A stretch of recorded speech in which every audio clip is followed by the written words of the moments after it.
Good morning. For those of you who do not know me, my name is Joe Neeson, and I am proud to say I am a river warrior.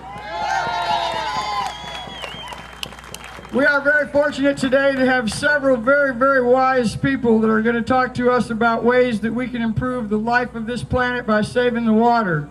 I want y'all to give me your best attention and listen real close, because before you are going to have the finest array of scientists, great thinkers, hydrologists, and they're going to give you the information you need to make informed decisions so we can get out there and vote. At this time, I would like to turn this over to your MC and to your Indian River Keeper, Mr. Marty Baum.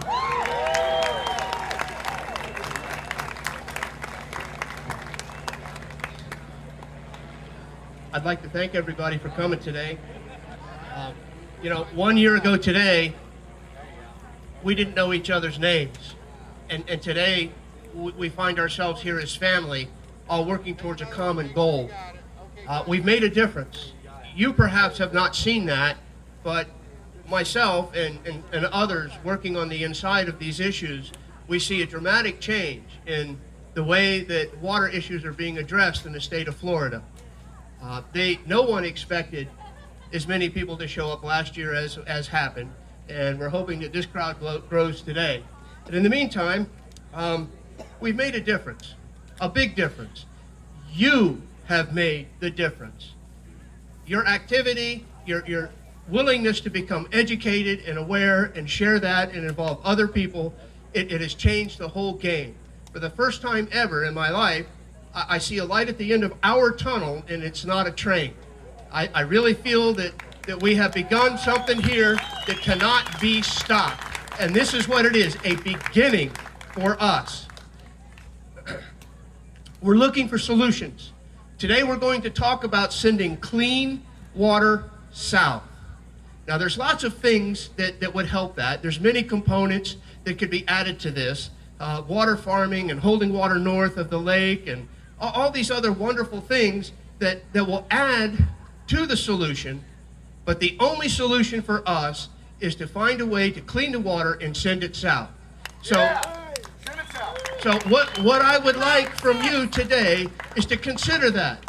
We're going to have an awful lot of candidates and elected officials here today. You will have the opportunity to speak to them one-on-one. Probably the first question you should ask them is, have you signed the Citizens Clean Water Declaration? If they have not, suggest that they do. If they have, tell them that you personally will hold them accountable for that signature, that pledge to protect our clean water. This is about our future. The whole state is collapsing, the whole nation. The city of Toledo can't drink their water this morning because Lake Erie is so poisoned that their water supply has gone south, and they can't boil it to fix it. And this is happening all over. Our elected officials over the last 15 or 20 years have allowed things to get completely out of control. Yes, they have not properly represented us. In this last year, there has been some big change. For the first time ever, our elected officials, instead of going to Washington and Tallahassee and then coming back and telling us, hey, we got this many dollars for you, but this is what we did. This year it changed. We were having amendments tacked onto bills up there, and 5 minutes later, 10,000 people were reading it, and they had the opportunity to get on the phone and get on the Twitter and get on their emails and make a change. Never before have our elected state officials been held accountable as they did it, that their mouth does not match their vote. And that's what this is all about. We need to be represented. There are an awful lot of very powerful entities that do not want to have to be held responsible for their pollution. Under the Clean Water Act, the federal Clean Water Act, polluters must keep their water in situ, on their own land, and they cannot let it leave until it's clean. No more back pumping. No back pumping, all these things. We're going to address some of that today. So I'd like to go ahead and sort of get moving here.